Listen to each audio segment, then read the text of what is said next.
आप कब तक लोगों का इस तरह शोषण करते रहोगे? अभी बीजेपी के राष्ट्रीय अध्यक्ष अमित शाह जी राजस्थान का दौरा कर रहे हैं, कई जगहों पर गए। सवाल यह है कि राष्ट्रीय अध्यक्ष आते राजस्थान, वसुंधरा चली जाती दिल्ली, दोनों नेता साथ में मीटिंग नहीं करते। वसुंधरा जी अलग बस में घूम रही है, अमित शाह अलग भाषण दे रहे हैं। आपस में खिंचाव इतना हो गया है कि 2.5 महीने तक अमित शाह जी ने कोशिश करी कि उनका चहेता व्यक्ति प्रदेश का अध्यक्ष भाजपा का बन जाए, लेकिन 75 दिन के बाद वसुंधरा जी की जिद के सामने अमित शाह जी को घुटने टेकने पड़े और एक कॉम्प्रोमाइज कैंडिडेट बना के अपना अध्यक्ष बना दिया। लेकिन हम लोगों ने कहा, अब यूथ कांग्रेस का एक प्रोग्राम था पिछले महीने, हमने कहा वसुंधरा जी ने, बीजेपी ने नौकरी नहीं दी, कांग्रेस का राज बनेगा तो हम नौजवानों को रोजगार देने का काम करने वाले हैं, अच्छी शिक्षा देने का काम करने वाले हैं। और साथियों, अगर हर एक को नौकरी नहीं मिल पाई तो जो योग्य हैं उन लोगों को हम आसान दरों पर, आसान शर्तों पर ऋण मुहैया कराएंगे ताकि लोग अपना धंधा पानी का चालू कर सके। और वो शिक्षित नौजवान, जरूरतमंद परिवार के लोग, जो पढ़े लिखे घर के लड़कियां हैं, जो नौजवान हैं, जिन पढ़े लिखे हैं लेकिन नौकरी नहीं लग पाई, ऋण नहीं मिल पाया, उनको हमारी पार्टी 3500 रुपए तक का भत्ता हर महीने देने का काम करने जा रही है। ये मैनिफेस्टो में लिखने वाले हैं, अपने घोषणा पत्र में लिखने वाले हैं। मदद हो, सहयोग हो, पैसे की कमी नहीं होती, इच्छा शक्ति की कमी होती है। इस सरकार के पास मंत्रियों के बंगलों में फौरे लगाने के पानी के पैसे हैं, लेकिन किसान का कर्जा माफ करने के पैसे नहीं है। आज महिलाओं के साथ 8 से 10 बलात्कार रोज होते हैं राजस्थान के अंदर। वसुंधरा जी जवाब देने को तैयार नहीं है। अमित शाह जी आकर बोल गए कि बीजेपी की सरकार अंगद का पैर है राजस्थान के अंदर, अंगद का पैर। मैंने कल निवेदन किया उनको, मैंने कहा अमित शाह साहब, ये राजस्थान है, ये पाप की नगरी लंका नहीं है कि यहां पर अंगद का पैर आप रखो। और यहां पर इस प्रदेश में ये संतों की, महात्माओं की धरती है। ये झूठ, फरेब, जमाखोर, कालाबाजारी करने वाले माफियों की धरती नहीं है, पापियों की धरती नहीं है। और यहां जनता जनार्दन है, हमारे दलित भाई, आदिवासी भाई, ये भले हैं, भोले हैं, लेकिन समझदार हैं। जब अपना चुनने का समय आएगा, आपको दूर दूर तक भाजपा दिखाई नहीं देगी। हमारे आदिवासी भाई एक साथ होकर कांग्रेस पार्टी का समर्थन करने वाले हैं। पूर्वी राजस्थान में एक विवाद पैदा कर दिया मीणा और मीना के नाम पर, कि अक्षर की न आएगा या न आएगा, मीना है या मीणा है।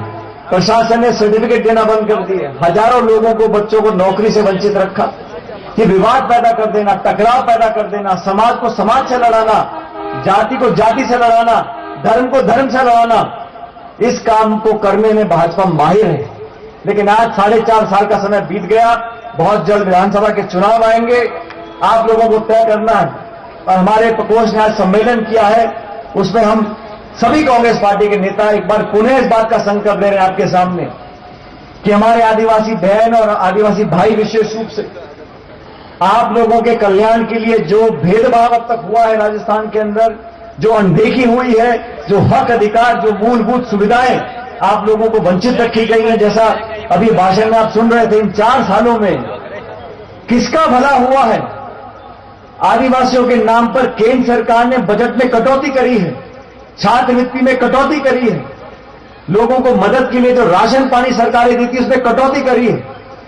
मैं आप लोगों को कांग्रेस पार्टी की तरफ से आश्वासित करना चाहता हूं कि पिछले 70 साल में हमारे आदिवासी भाई बहनों, परिवार के लोगों के लिए जो काम नहीं हुआ, वो कल्याण के काम कांग्रेस पार्टी आपके बीच में कराएगी। इस पूरे क्षेत्र राजस्थान के अंदर हमारे एसटी बहनों भाइयों को लगेगा कि ये कांग्रेस की सरकार नहीं, हमारी सरकार है। आप भागीदार होंगे, आपको सुरक्षा मिलेगी। आज जिन लोगों को पनपाने का काम वसुंधरा जी करती हैं, जमीन पे अधिग्रहण करने वाले वो लोग, शोषण करने वाले लोग, अत्याचार करने वाले लोग, ये वही सरकार है, वही प्रशासन, पुलिस अधिकारी होते हैं, वही अधिकारी जिलों में बैठते हैं।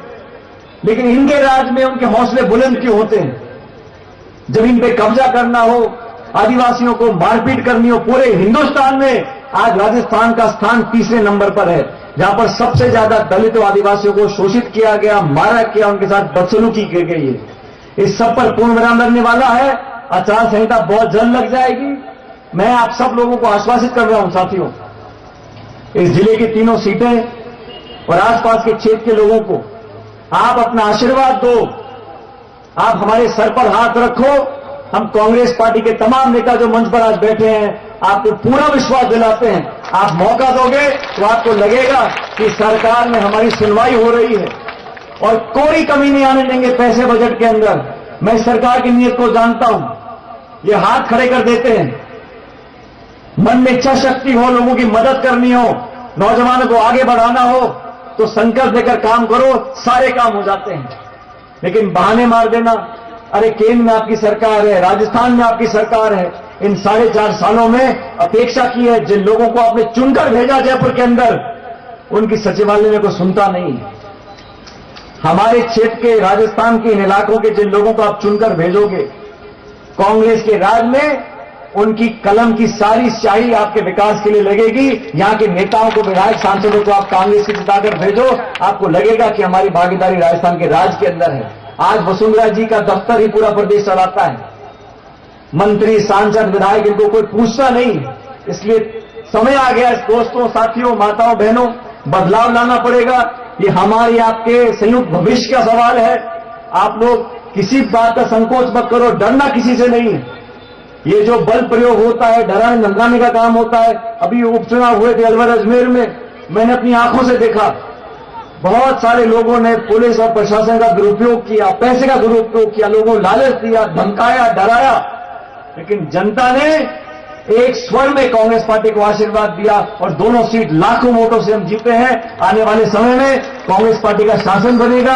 मैं धन्यवाद करना चाहता हूं तमाम नेताओं का जो अलग अलग क्षेत्र से आपके बीच में आज हाजिर हुए हैं और आप इतनी बड़ी तादाद में यहां मौजूद हैं। खासकर हमारी माताओं बहनों को मैं धन्यवाद देना चाहता हूं कि इस तरह आपकी एकजुटता बनी रहे, आपका स्नेह, प्यार और आशीर्वाद हम पर कायम रहे। आने वाला समय आपका, हमारा है और आदिवासी समाज के लोगों को विशेष रूप से मैं दोबारा आश्वस्त करना चाहता हूं कि आने वाली सरकार में आपको जितना मांगोगे उससे ज्यादा हमारी सरकार कांग्रेस की देने वाली है। आप सबका बहुत बहुत धन्यवाद। राम राम साहब, जय हिंद।